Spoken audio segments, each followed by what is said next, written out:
Hello, it's Lorna Wagner from Maritime UK, and we are joined with Kate this morning, who's going to talk to us about her career story.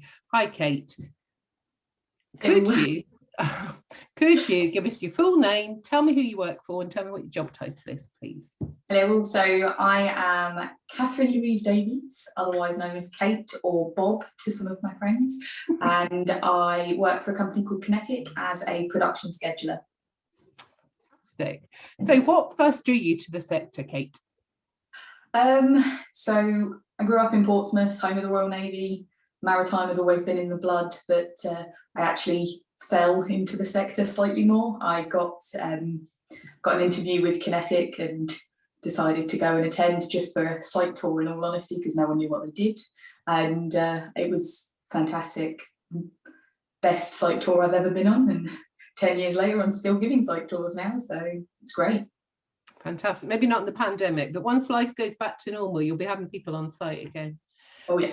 So your entry point was a full-time job, or was it an apprenticeship, or? Yeah, no. So I went to college for 2 years, studied animal management. Don't do it. Poop is involved. After that, I decided I wanted to go back to grassroots, and I took up the mantle of an apprenticeship. And yeah, I've done a 4-year apprenticeship with QinetiQ.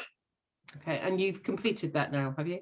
Oh yes, completed that in 2015, and then continued on for education and things from there. Ah, so you're still studying? I am not studying at the minute. I finished my degree back in 2019, and it was a nice moment because I did never think I'd get one. I'm not a good exam person. Wow. Okay. Does your school know how well you've done?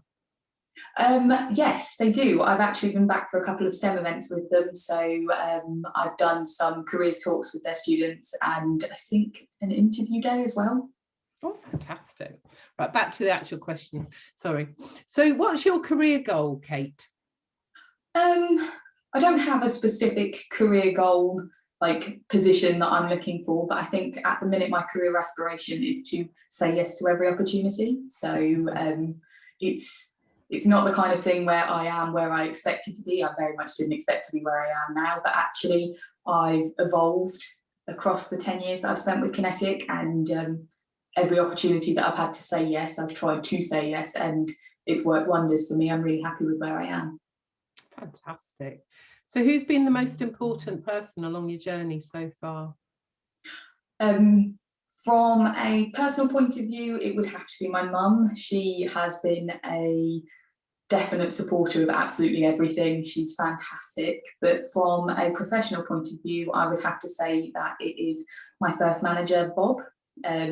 He gave me the job, and he was probably the first person that I actually felt like I fit with.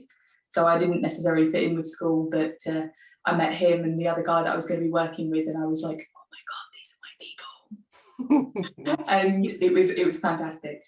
And he saw the potential in you, didn't he? Yes. I think it helped with the fact that I went to the interview, and every time he asked me a question, I said, sorry, I don't know. Instead of trying to blag my way through it, it was just being honest. And I think he appreciated the fact that he could teach me what I didn't know, but if I came in cocky, it would just be a lot of time to fix that. Amazing.